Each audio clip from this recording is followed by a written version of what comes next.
Sorry, the blowers are a bit loud today, ladies and gents. Right then, it's another video of me commuting. Whoopee. That means it's talk time. Due to my busy and hectic lifestyle, I struggle to get a lot of videos done at the moment.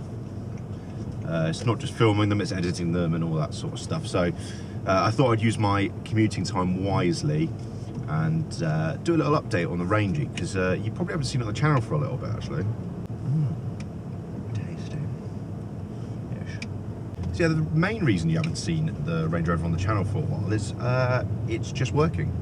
Nothing's really gone wrong on it. I mean, there's still some of the niggles that I need to sort, which I will be filming, don't worry. And there's some footage I have banked from a while ago. I've had long hair, where if you can see in the background, I removed the tints using household appliances. So I thought I'll go back to the start, where it all began. Quite a lot of you have been on my channel from day dot with the intro to this car. I bought it blind and a bit pissed from Cars with No Reserve Reading. Now, at the first video I was pretty complimentary of them. Sorry if this is shaky, by the way. I was pretty complimentary of them and their service and things like that. I would like to backtrack on that now, I think. There's a few things that I sort of let slide at the start, and now I don't want to let slide, because yeah, I've had some dealings with them since, and they've been lying to me basically. In the first video you would have seen that there was a weird incorrect shaped wing mirror glass that was held on by electrical tape. They said they'd done it just to get it through the MOT. Fine, whatever. When I pulled the tape off, that other mirror stayed in situ, because they'd used like a metric ton of black silicone sealant to glue it on. Obviously the tape was just there waiting for the sealant to go off. I didn't know, because when I did pull it off, all the silicone sealant had gummed up the little aperture that it clips onto, so all that plastic was just filled. All the motor, everything, so it just about moves. I managed to scrape enough of the gunge away. But yeah, I rang them up and was like, come on dude, this is, well actually I sent them an email and said, look, there's a lot of problems with this car which I knew about. This is one that was not advertised, that I'm going to have to buy an entire new wing motor or wing mirror. This is an expensive part, so either pay me for it or send me one, because I know you have a few Range Rovers on site. Within an hour I got a phone call from the chap that actually I dealt with, and he was very apologetic. Said he didn't realise that's what, you know, the MOT guy did. He probably thought he was doing us a favour, blah blah blah. Long and short, he said, look, we get a load of these cars and we'll send you one in the next few days. Well, that was about 2 months ago. And I've emailed twice since and not heard anything back. So in the end I took matters into my own hands, and I just fitted the mirror glass I had with my own mastic, because it's all I could do really, other than buy a new wing mirror, and that's probably what I'll have to do at some point. Luckily you can adjust it just about enough so I can use it, but it's just a bit disappointing really. They just started ignoring my emails. They were clearly just trying to fob me off, so yeah, that's that. And then let's go back to the MOT deal. I can't even remember how much I said I paid for that MOT deal. I know he gave me a little bit of a discount, just rounded it up, but it wasn't, it was like a tenner. Obviously I had to wait over a month for that, because their MOT guy was in America for a month or something. That's fine, you know, maybe that's not their problem, but you know, it does ring alarm bells when they have an MOT guy. They can't just take it for a normal MOT. But there's other YouTubers on here. I can't remember the name of the dude, I follow him, he's really good. He's got a Range Rover that he bought from them as well. Definitely worth checking out his videos. And his experience was, well, it failed in the MOT and they replaced loads of suspension arms and shocks and stuff, and then later on he realised that they'd used cheaper parts, but you know, at least they'd done a proper MOT.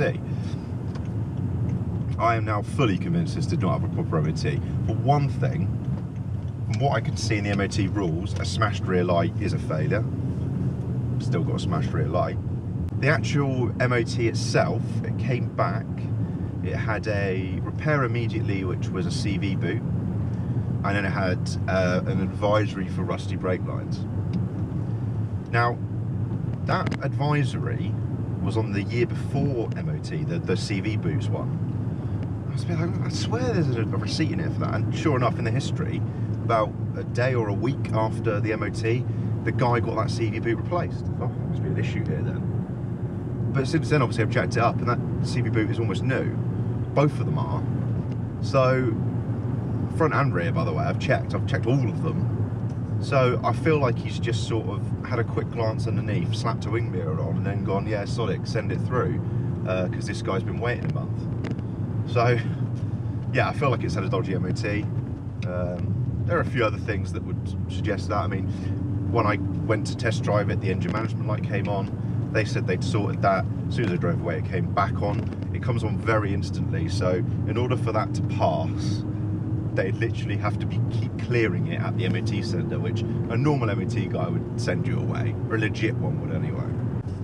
So yeah, that's my experience with cars with no reserve Reading. I probably, unless you're very brave and or very stupid, I probably wouldn't bother buying from them. A few people have commented since saying they would, and that's the reason I'm putting this out. I'm like, come on, we know what we're getting into here. I wasn't massively pissed off with all of that. I was kind of like, yeah, well, what did I expect? So it is what it is. But yeah, just worth thinking about that one.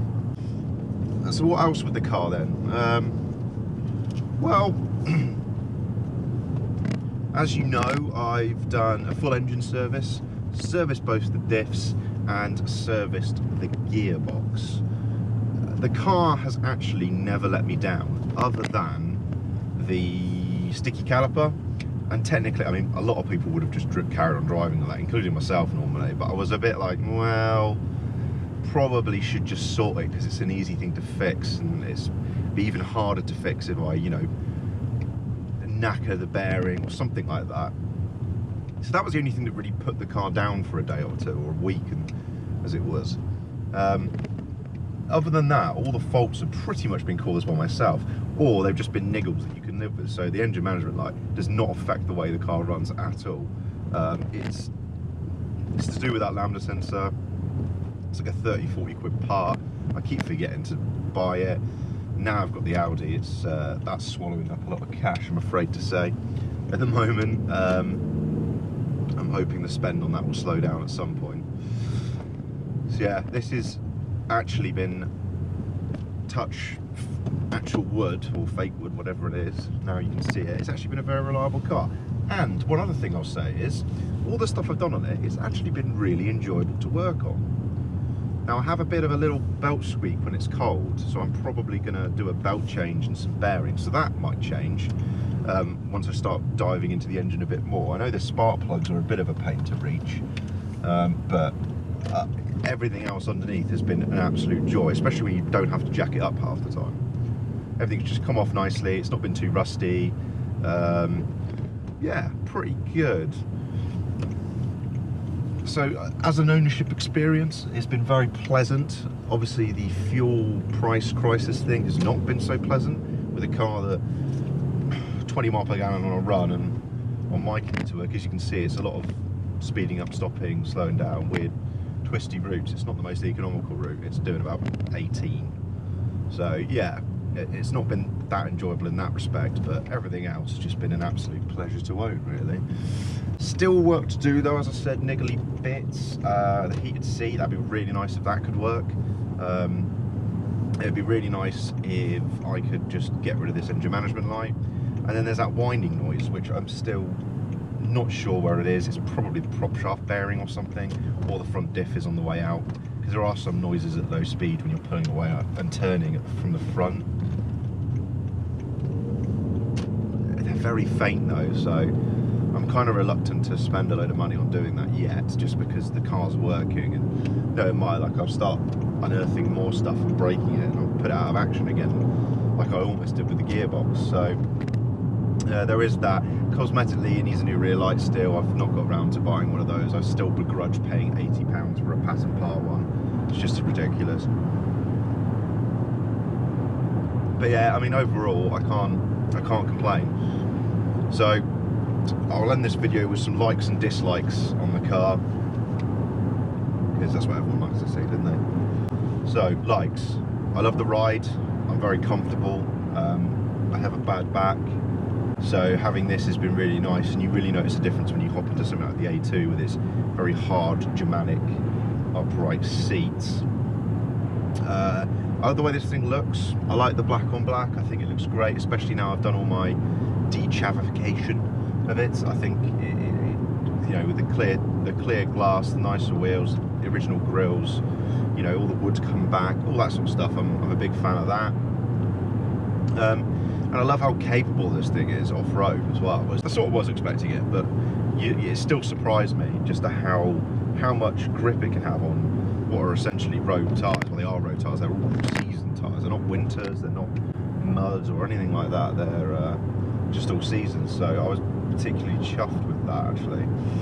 And yeah, I just, like I say, I can't get over how nice it is to drive all the time. It's so comfortable. It's so nice and quiet in here. You know, you've got that double bonded glass and all that sort of stuff. It is very nice. Dislikes. Well, I feel a bit of a target in this. Has to be said, you know, a big black and a petrol V8 noisy Range Rover. You're not a big fan, you're not the biggest friend of the environmentalists, and I can't really argue with them too much. In fact, I was in Oxford a couple of weeks ago, dropping off my girlfriend, and as I was leaving, it was quite warm and I had the window down. A young lady on a bicycle passed and shouted, "Wasteful prick." I can't really argue with it, to be honest. It is a very wasteful vehicle. I just don't know how she knew I was a prick. It's all bollocks, really, isn't it? We're all going to die anyway, so sod it, I'm going to drive a Range Rover. It'd be nice if it was easier to put an auxiliary port into the radio. You basically have to pull it out and then hardwire it yourself in, and then I think you need something to code it. I do have an aux option on here, though, so I don't know if this has already ticked that option, but yeah, I'm not too sure, and I can't be bothered pulling the dash out to get it out again. I wish parts prices were consistent. Seems to be that quite a lot of parts in this car are surprisingly cheap, but then other parts are ridiculous. So like I mentioned, the rear light is 80 quid. And people want that used as well. It doesn't make sense to me. I can buy a brand new, okay, it's a pattern part, but Powerful UK and all the others, they all sell the same pattern part. They seem good quality. They'll sell you one for 80 quid pretty much delivered. And there's people on eBay who want 80 quid upwards for used genuine lights, which doesn't make sense to me at all. Yeah, I genuinely, I just wished some of the things that are broken in this were easier to fix, like the little niggly bits, I think. This seat is a pain because the heated seat on the earlier cars, or the earlier car interiors in this case, it's like stitched into the seat cover. You can't get the seat cover and you can't really fix it if it's one of the elements in there. So the easiest option is to get a new seat, which won't be new, it'll be used, so the same problem can happen again. So I need to deep dive into this seat to try and fix the heater, but as we go into summer, my lack of giving a toss to do that is increasing. What are these people doing here? They're litter picking, losers. But yeah, I mean, I do wish that it wasn't taxed so insanely. That would be nice, because I was going to pay it off in one go, and I thought, no, I'll do direct debit this time, and it's like 55 quid a month just on tax on this car, and that's before fuel, especially with the crisis, or whatever you want to call it, hip and happening. I mean, at least petrol seems to have come down, but diesel hasn't yet, which is... Have they only took the duty down on petrol secretly there? I don't know. So yeah, I hope that was a alright summary of where this car is now, what it's been like owning it, looking back on the dealership I bought it from and things like that. It'd be nice if you could keep liking, subscribing, hitting the bell icon, all those things that us YouTubers have to say in order to get paid. There's been a noticeable traffic drop-off this month, just because I'm pretty sure I'm not putting out as many videos as I was last month, but as I say, life's in the way. But I've got I've got some time off coming up, so I'm hoping to get a lot of content filmed and in the bank, ready to drip feed you guys and girls over the coming months. But yeah, as ever, thank you very much for watching, and I'll see you on the flip side before, oh god, don't want to crash into you, mate. I'll see you on the flip side, folks.